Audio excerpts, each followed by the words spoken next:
I'm Dr. Orion Taraban, and this is PsycHack's Better Living Through Psychology. And the topic of today's short talk is tests are opportunities. This is a really important reframe if you want to make any kind of meaningful progress in literally any domain in life. In this world, men, nothing is handed to you. Everything of value must be obtained through effort and struggle. However, this process, beset as it is with tests and trials, is often disparaged by the individuals involved. Many would prefer that the good in question, the money, the woman, the virtue, were just handed over to them on a silver platter. And they kind of resent the necessity of having to prove their worth to others in order to get what they want. Unfortunately, as far as I can tell, this necessity is necessary. It's unavoidable. And since it is unavoidable, it is useful to reframe this reality to accommodate a growth mindset. And the best reframe that I've personally been able to come up with is that a test is not necessarily an ordeal. Rather, a test is an opportunity to demonstrate your excellence, or show your merit, or exhibit your talent, or show off your mastery. In point of fact, many of these things are only ever revealed through tests. And they might otherwise remain buried within the individuals in question had the pretext for their revelation not presented itself. Of course, tests are not universally hated. We like tests that we know we can pass. So when people grumble about the necessity of demonstrating their knowledge, mastery, or virtue, it's generally because they don't yet have the excellence in question. Otherwise, they probably wouldn't pass up the opportunity to show it off in a socially acceptable way. And you know what? That's okay. We all have to start somewhere, and few of us, if we ever attain mastery, do so in more than one regard. So this is an experience that is common to humanity. In any case, the test is welcomed when you possess the requisite talent, mastery, or virtue to excel, as the test is the pretext to demonstrate a quality that might otherwise remain invisible to others. And this is ultimately what makes tests necessary. What could be abundantly clear to you about yourself might not be obvious to those around you. This is why I say you shouldn't expect recognition. You shouldn't expect recognition because recognition is a very high thing. You have to be very close to mastery to understand how masterful mastery really is. And most people, by definition, are not going to be there. So expecting recognition of your mastery from the unmasterful is unreasonable and will only lead to disappointment. However, tests are opportunities to demonstrate your excellence to others. Consider the mythical hero Hercules. Would Hercules be Hercules if it weren't for the 12 labors? Forget about it. It's because of the 12 labors that we know the name of Hercules today. If there were no labors, you and I would not know the name of Hercules. Or if we did, that name would mean something very different to us than it currently does. These labors, these ordeals, are properly understood as Hercules' opportunity to rise, as an opportunity to demonstrate his incredible strength and crafty intelligence in no uncertain terms.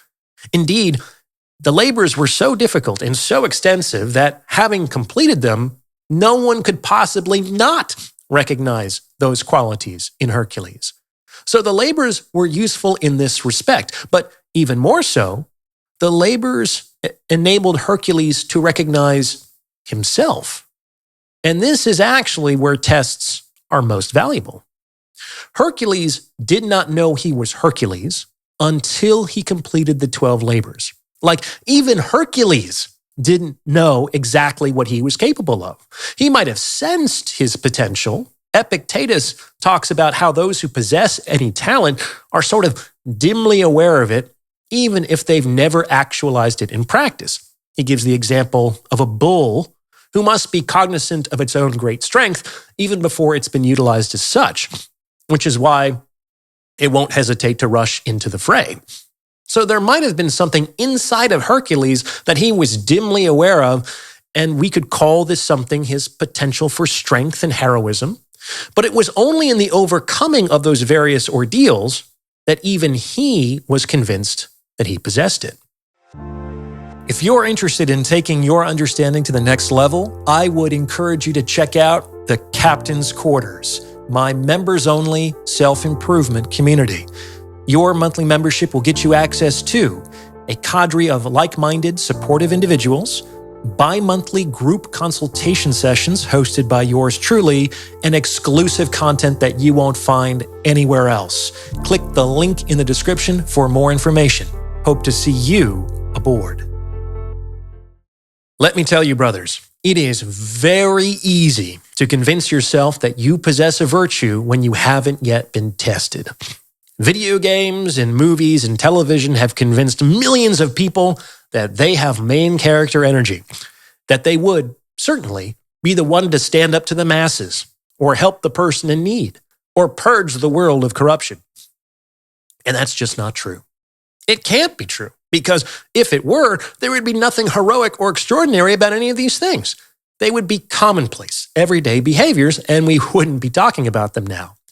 The fact of the matter is that most people kind of think that they're smarter, stronger, kinder, braver, hotter, etc., than they really are. And the reason they think this is because they still haven't truly been tested in the crucible of the world. Tests are opportunities not only to demonstrate your merit to other people, which is reasonable, but also to demonstrate your merit to yourself. This is because whatever merit exists within you remains pure potential until it is actualized by necessity.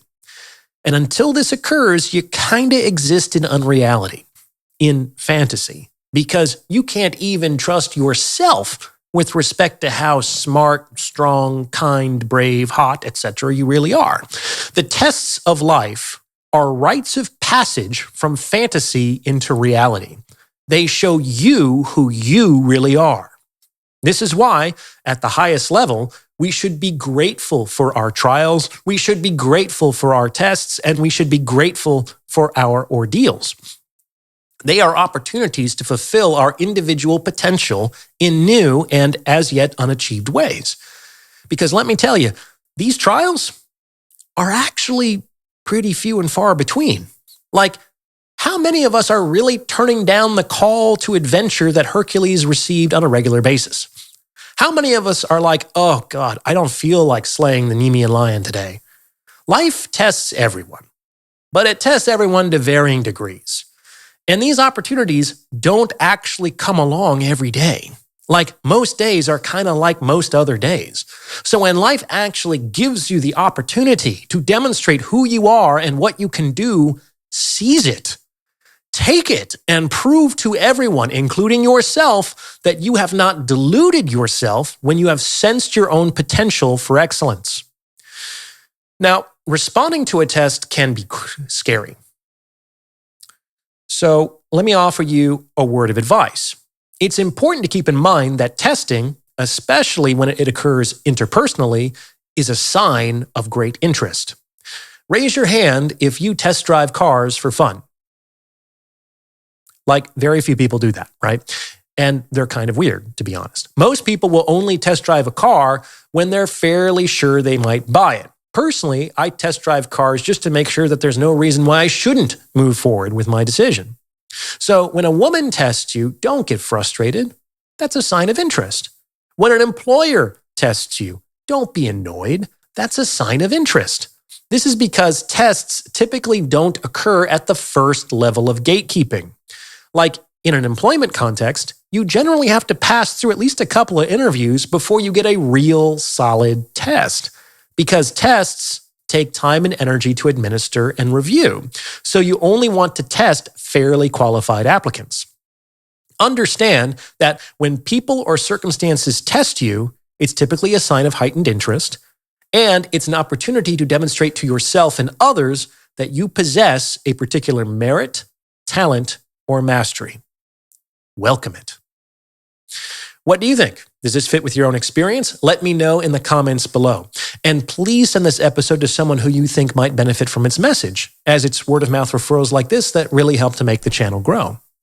Anyone looking to join my free weekly newsletter or book a paid consultation can do so on my website. There's also my book, The Value of Others, and my member community, The Captain's Quarters. The links to everything are in the description below. Check them out. There's a lot of really good resources available out there. As always, I appreciate your support, and thank you for listening.